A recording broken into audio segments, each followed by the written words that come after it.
4.7 재보궐선거가 끝나면 눈길은 자연스럽게 내년 3월로 예정된 이 차기 대선으로 향하게 될 것으로 보입니다. 차기 대선 주자 선호도 여론조사를 한번 살펴보겠습니다.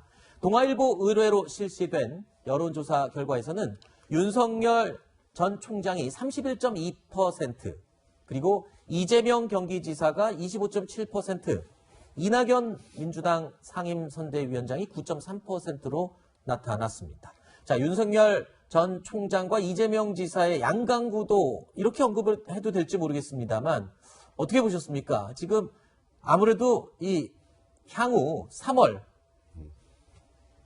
대선으로 관심이 좀 쏠릴 수가 있는 거겠죠. 예, 아무래도 보궐선거가 끝나고 나면 네. 이제 대선 주자들이 이제 활발하게 움직이겠죠. 특히 이제 양당이 모두 이제 대선 주자를 누구로 할 거냐, 이제 특히 이제 여당 같은 경우는 이제 경선 국면이 이제 준비가 될 테고, 야당 같은 경우는 일단 뚜렷한 대선 주자가 없기 때문에 윤석열로 이렇게 대표되는 그 제3지대에 또 이제 당 밖에 있는 그 야권 주자들과 국민의힘이 어떤 관계를 맺을 것인가, 뭐 활발하게 좀 그 정계 개편 뭐 이런 이제 논의가 시작이 될 것 같습니다. 예. 근데 뭐 지금 현재의 어떤 그 선호도 또는 뭐 적합도 이런 조사, 이게 이제 앞으로 대선이 많이 남은 상황이고, 그리고 지금 이 현재 조성된 이 여야 간의 어떤 그 전국의 구도, 이것이 이제 계속 갈 것 같지는 않기 때문에 네. 아무래도 보선이 끝나는 이후에 여야 모두 이제 심기일전하는 모습을 보일 테고, 네. 그 이후에 이제 좀 다시 봐야 되겠죠. 지금 이 상태로 지속될 수 있다 이렇게 보지는 않습니다. 네. 오늘 사전 투표에서 가장 주목을 받은 사람들 가운데 한 사람이 또 있죠. 윤석열 전 검찰총장입니다. 윤 전 총장의 오늘 사전 투표소 모습을 잠시 보시겠습니다. 재보궐선거 사전투표를 선택하셨는데 첫 공식 일정으로 혹시 이유가 있으신지 한 말씀 부탁드립니다. 투표장에 보통 부인분들과 많이 오시는데요. 오늘 부친분과 함께 오신 이유가 있을까요? 보시다시피 아버님께서 기력이 정답지 사태 이후에 행보에 대해서 검찰 내부에서 정치적 중립성에 대한 비판이 일부 나오고 있습니다. 혹시 이에 대해서 하실 말씀이 있으신가요? 네.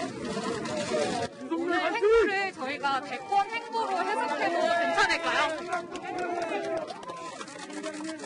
사전투표 마치셨는데 소감 한 말씀 부탁드립니다. 추후에 입당이라든지 정치적인 본격적 행보를 언제쯤 보이실 예정이실까요? 자, 윤 전 총장은 지난해 총선 때는 자택 근처에서 선거 당일 투표를 했는데요. 올해는 서울 서대문구 남가자동에서 부친을 모시고 사전 투표를 했습니다. 백승문 변호사님, 네. 이 사진 기억하십니까? 윤석열 전 총장 항상 트레이드마크죠. 투표 때마다 트레이드마크인 이 회색 점퍼를 항상 입고 나와서 투표를 했거든요. 동네에 마실 나갈 때도 항상 이 옷을 입어서 본인의 유니폼 같은 이 옷이 됐는데 오늘은 네. 노타이 차림으로 깔끔하게 양복을 차려입고 나왔습니다. 어떤 사연이 있을까요? 일단은 왜 갑자기 집 근처가 아니라 서대문구 그렇죠. 남가자동에 가서 투표를 했을까? 부친 윤기중 연세대 명예교수의 주소지가 저쪽입니다. 아버님 댁이 그쪽이군요. 남가자동. 모시고 투표를 가야 되니까, 그러니까 집 근처가 아니라 아버님 자택 근처에서 간 것 같고, 네. 어제 저희가 여기를 얘기하면서 윤석열 전 총장이 오늘 투표를 하고 네. 메시지 기자와 질의응답을 가질 것이다, 이런 얘기들이 좀 있었어요. 그래서 저희도 예고까지 했습니다. 그렇죠. 내일 무슨 얘기 네. 나오면 저희가 상세하게 전해드리겠다 했는데 아무 말이 제 없었어요. 생각에는 윤석열 전 총장이 어쨌건 지금 현재 정당인이 아니거든요. 네. 그런 상황에서 지금 정청 메시지를 많이 내면 그게 너무 과잉한 메시지를 보일 가능성도 있을 것이고, 또 하나는 이전에 직접 말은 아니지만 네. 윤석열 총장이 이번 재보궐선거의 의미, 그러니까 권력을 이용한 성범죄 때문에 제2도시에서 이루어지게 된 것, 상식과 공정을 되찾는 반격이라는 표현에서 반격. 네. 그럼 결국 야권에 유리한 메시지를 던진 상황에서 네. 지속해서 반복적으로 그런 메시지를 낼 필요가 있을까?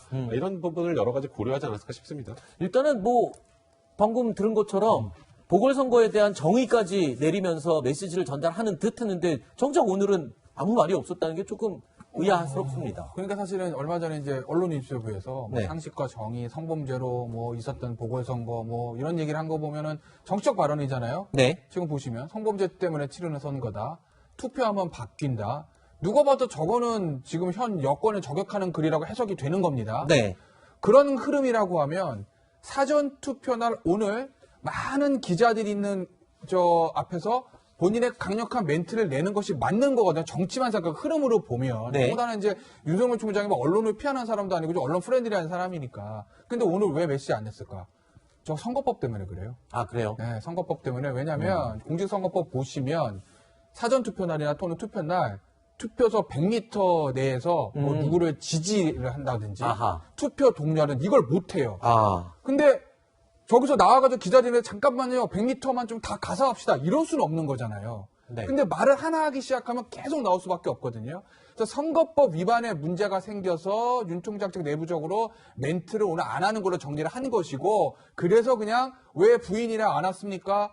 그냥 아버지 연로에서 모시고 온 거예요. 여기만 대답을 하고 네. 그냥 오늘 돌아갔던 거죠. 일단은 뭐 윤 전 총장의 정치 행보에 대해서 검찰 내부에서도 좀 부적절하다라는 지적도 나오고 있다면서요. 어떻게 보십니까? 예, 뭐 뉴스에 나왔습니다만은 그 박철환 대구지검의 그 안동지청장입니까? 네. 예, 그래서 전직 총장이 어느 한 진영에 참여하는 형태의 정치 활동은 검찰이 정치적 독립성에 대한 국민적 염원과 모순된다. 이제 이걸 내부망에 이렇게 올렸는데요.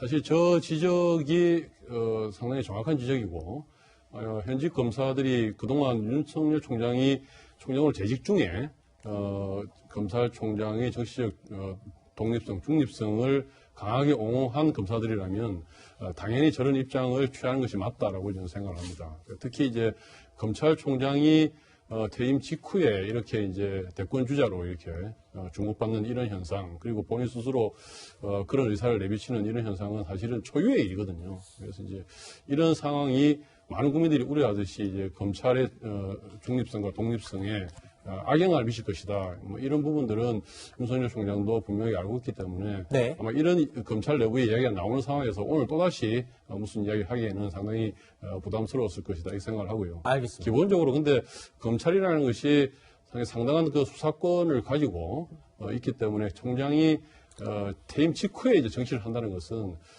자칫 이제 자신의 정적에 대한 어떤 그 수사를 통해서 자기가 인기를 얻고 또는 정적을 타격을 입히고 본인이 정치를 한다는 것은 그것도 지극히 불공정한 것이거든요. 네. 예, 그래서 이제 이런 국민들의 어떤 그 비판과 우려 이런 것은 윤 총장이 좀 새겨들어야 된다. 알겠습니다.